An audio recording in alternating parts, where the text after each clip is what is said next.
pedindo. E é o que acontece nas nossas fazendas. Quando vem o verão, quando vem a chuva e vira tudo lama, e aí você desce no fosso de ordenha e vai falar com o ordenhador por que está aumentando a CCS ou aumentou o número de vacas com mastite na fazenda. E você está vendo lá as vacas sujas. E o cara está tentando limpar essas vacas, está tentando ordenhar elas. Mas é frustrante porque não consegue, não entrega o resultado. E o seu inseminador a mesma coisa. Está inseminando vaca e não está pegando cria. Então, tem que... todo mundo como proprietário, como técnico, como colaborador da fazenda, quer um bom resultado, né? Mas a gente tem que dar condição para as pessoas entregarem esse resultado. E o que eu vejo muito das fazendas é isso, é que o compost conseguiu entregar um resultado muito bom. Outro ponto, pessoal, gestão. Se você não tem indicadores ou técnicos dentro da fazenda, se você não tem um software, se você não anota nada, e tem fazendas que eu chego lá e não consigo ver, ou não consigo nem saber, ou a fazenda não sabe quantas vacas tem lactação direito, quantas vacas secas tem, ou quantas novilhas para parir dentro desse ano ainda tem, é complicado planejar. Então você tem que ter gestão dentro da fazenda. É claro que o compost também vai ser uma ferramenta que ajuda a gestão, porque traz as vacas mais próximas. Vamos falar, comprime a área de trabalho, então você está mais próximo das pessoas e das vacas que estão sendo trabalhadas. Isso daí facilita. É mais fácil de você implementar processos, mas se você não tem uma boa gestão, você vai colocar uma ferramenta que não vai resolver o seu problema de gestão. E leite, uma das primeiras palavras no leite é gestão. É fazer do jeito que tem que ser feito todo dia igual. É processo, né? É processo, é número, é meta. Então, a gente também tem que crescer como gestor dentro da fazenda.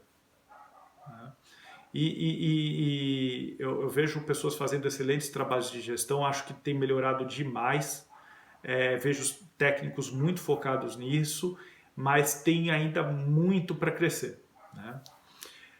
Outro ponto, tamanho de rebanho. A gente precisa ter existe um tamanho mínimo, dá para fazer um compost para 20 vacas, para 30 vacas? Dá. Existe o tamanho mínimo? Existe um tamanho que você tem uma escala de negócio que ele é sustentável, que você consegue ter dinheiro para reinvestir, para tirar um prolabore, para pagar os colaboradores. Isso varia de região para região, a média também varia, mas quanto maior o rebanho, mais barato fica para o vaca alojada. Quanto maior o rebanho, mais fácil é você ter um especialista dentro da fazenda. Então, seu ordenhador é especialista. Ele não tem que ordenhar a vaca, depois cuidar de bezerro, depois fazer o trato. Claro que nas propriedades familiares, todo mundo geralmente faz tudo, né? E consegue entregar bons resultados porque está muito comprometido com o resultado final, né? Porque todo mundo depende do resultado final. E o que eu tenho visto em propriedades familiares que adotaram compost é que uma vez que elas adotaram, cresceu a produção, cresceu a margem líquida, aquele filho que estava pensando em sair da fazenda voltou ou ficou lá. Eu tenho muitas fazendas que eu dou consultoria em que o filho fez uma faculdade na área técnica de ciências agrárias, veterinário, agrônomos ou tecnista, foi para o mercado e quando o pai introduziu o compost, ele ajudou o pai a introduzir o compost dentro da fazenda, tudo, e o negócio virou, né, o negócio cresceu, ele saiu do emprego que ele tinha como técnico e foi para dentro da fazenda para ser o gestor do negócio. E está fazendo uma diferença absurda dentro da fazenda e estão crescendo e mudando o padrão de vida, mudando a história, né? Então eu acho muito interessante isso daí, tem esse aspecto social também. O compost mudou a história de vida de muita gente. Outro ponto aqui que é essencial, pessoal. Você precisa de uma genética que responda. Claro que se você insemina já há muito tempo, provavelmente seu gado é bom e vai responder. E aqui eu não estou entrando se é holandesa, se é girolando, se é Jersey ou se é pardo suíço. O que você precisa dentro do seu compost é de vaca boa. Tá? Vaca que tem persistência de lactação, que você consegue pôr leite, que consegue entregar média alta. Né? Isso é um ponto essencial. Então, se você tem um gado muito ruim, talvez o compost não seja para você. Agora, também não adianta você comprar Ferrari e não ter a pista para correr com ela. Então, as duas coisas têm que ser concomitantes. Então, você vai mexer na sua genética, você vai trocar o seu gado, você também tem que estar, quando esse gado novo, bom, chegar, você tem que estar com a pista, com o autódromo, pronto para receber ele. Né? Senão você vai sucatear esse gado bom. Então, foque muito nisso daí. Né? Se você está pensando em um compost, faça uma estratégia genética para a sua fazenda. Outro ponto também, índices zootécnicos. Eu vejo muita gente que começa a fazer um compost e acha assim, eu estou fazendo compost, todos os meus problemas vão sumir. E aí ele esquece do feijão com arroz.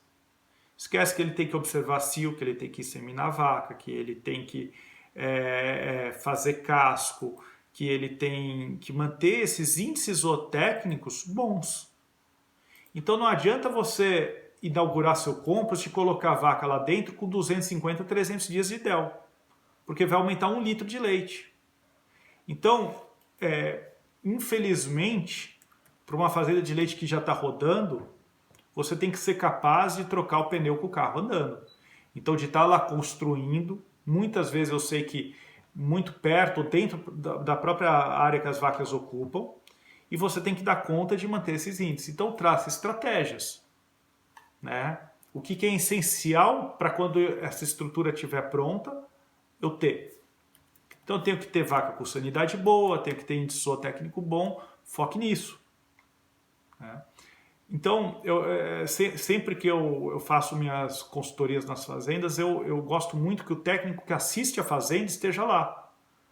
Porque muitas vezes eu estou repetindo coisas que ele já falou e a informação que ele me traz é essencial para conseguir traçar um plano para introduzir o compost nessa fazenda. Essa visão de quem está lá semanalmente ou quinzenalmente trabalhando na fazenda e às vezes está batendo na mesma tecla, né? É essencial. Então, eu acho isso daí muito bom. Né? Eu gosto muito de compartilhar as minhas ideias e ouvir as ideias da fazenda. E outro ponto para terminar aqui, antes de começar a responder as perguntas, é sanidade. Então, você nunca fez o exame de tuberculose e brucelose do seu gado, você não sabe se ele tem. E às vezes você vai confinar seu gado, vai pôr todo mundo junto, e aí você vai ter um aumento do problema. Então, você tem que saber se o gado tem algum problema sanitário. Você tem um problema de mastite, você tem que saber se ela é ambiental ou se ela é algum outro patógeno. Tá? Por quê? Porque se você tem um problema de, por exemplo, Staphylo aureus dentro do seu rebanho, você provavelmente vai ter que descartar essas vacas. Se você tem um problema de mastite ambiental muito grande, o composto vai ser excelente em diminuir esse problema. Agora, se você tem um problema realmente de bactérias que não são ambientais, que você tem um problema de vacas crônicas, tudo isso daí, você tem que tomar uma ação. Então, não perca a mão realmente da sanidade. E para encerrar aqui, pessoal, vou tentar responder algumas perguntas. Eu vou começar aqui por quem fez as primeiras. Para mim, a primeira que aparece aqui é da família do leite, né? Tem uma ter uma live, se eu não me engano, dia 9 de setembro aí com eles também para falar de resfriamento. Mas aqui, oi Adriano, nossa dúvida é se é possível construir algo mais simples e barato para quem está começando. Olha, eu tenho barracões mais simples e mais baratos que são extremamente funcionais. O que é mais simples e mais barato?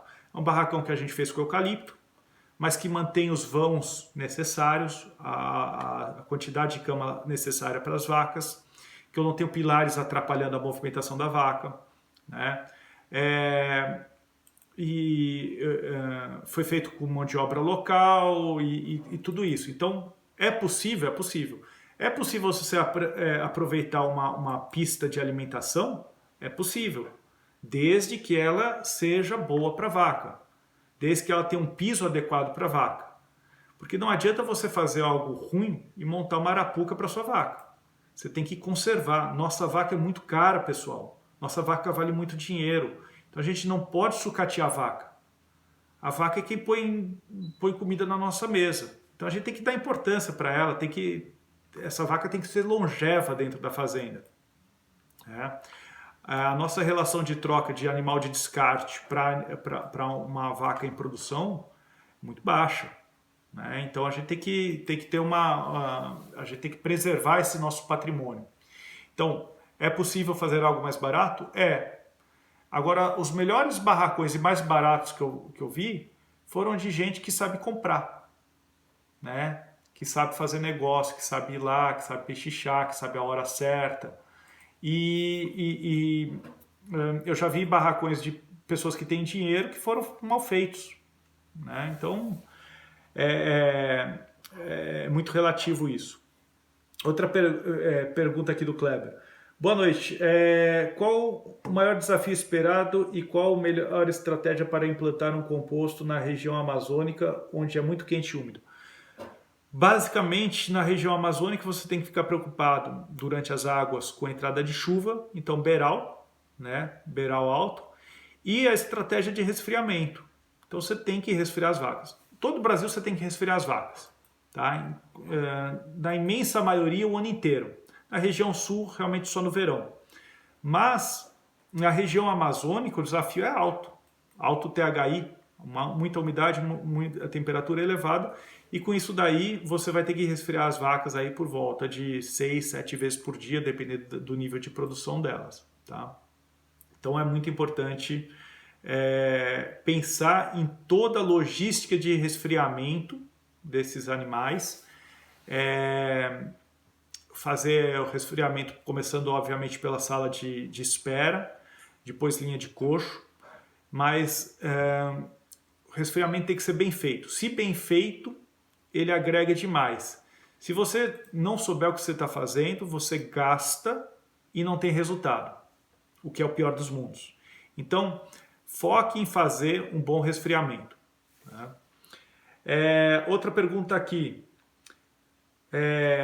Coxo central ou lateral? Quais as diferenças e qual a melhor opção? Bom, você tem barracões onde você tem a pista central, né, no meio do barracão, e se você tem barracões onde você tem a pista lateral, né? Quando que eu uso um, quando que eu uso outro? De maneira geral, eu quero barracões mais compridos do que largos. Por quê? Porque a movimentação de ar dentro dele, a troca de ar é melhor, né? Eu tenho mais ventiladores enfileirados, eu acelero mais essa massa de ar, eu tenho uma eficiência maior de ventilação. Então, eu tento fazer barracões mais compridos, e dependendo do tamanho do rebanho eu vou fazer ele de pista lateral. E quando são projetos maiores, eu sempre vou tentar fazer ele de pista central, né? Por quê? Minha ideia sempre é ter um barracão muito grande. Então, alojar todos os animais dentro do mesmo barracão. Então, se eu posso crescer no comprimento, eu vou crescer. Então, para o projeto de 200 vacas, geralmente eu vou tentar fazer de pista lateral. Para o projeto de 500 vacas, geralmente eu vou fazer ele de pista central. Mas, se a topografia permitir, sempre mantendo todos os animais em lactação e pré-parto lá dentro, né? E está terminando nosso tempo aqui. Vou tentar responder mais a do Mikael aqui. Mikael, se eu não me engano, é lá de Santa Catarina. Adriano, você tem atendido a projetos de freestyle com cama de compostagem? Se sim, quais os principais desafios em relação a esse tipo de cama? Mikael, tenho atendido, é viável fazer, é interessante, as vacas gostam de deitar. É uma solução para o problema de areia, apesar que a areia é ainda a melhor cama para freestyle, a cama que as vacas mais gostam de deitar no freestyle, mas é um problema de dejeto. Você separar a areia, você tem que ter água, você tem que ter sistemas para isso, né? Sistemas de decantação para isso, mas eu tenho visto cada vez mais fazendas optarem por usar cama de composto ou de dejeto seco, mas camas orgânicas, falar assim, de maneira geral, camas orgânicas, e tem funcionado muito bem. Os desafios, obviamente, que você está trabalhando com uma cama orgânica, então você tem que prestar mais atenção na sua pré-ordenha, processos de ordenha mais bem feitos, um bom pré-dip, uma boa limpeza de teto, né, uma boa colocação de teteira, mas eles têm funcionado muito bem. Então, é possível sim, eu acho que é uma tendência. E o que eu não gosto de trabalhar em freestyle é cama de colchão. Colchão provavelmente é o jeito mais caro de matar rápido sua vaca, né? Em poucos lugares funciona, você tem que ter um manejo muito específico para ele funcionar razoavelmente bem, e na maioria dos lugares eu vi resultados ruins, e depois de algum tempo as pessoas quebrando e indo para areia ou para cama de composto, né? Mas, pessoal, tá chegando aqui ao fim. Eu queria agradecer todo mundo que passou essa última hora aí com a gente.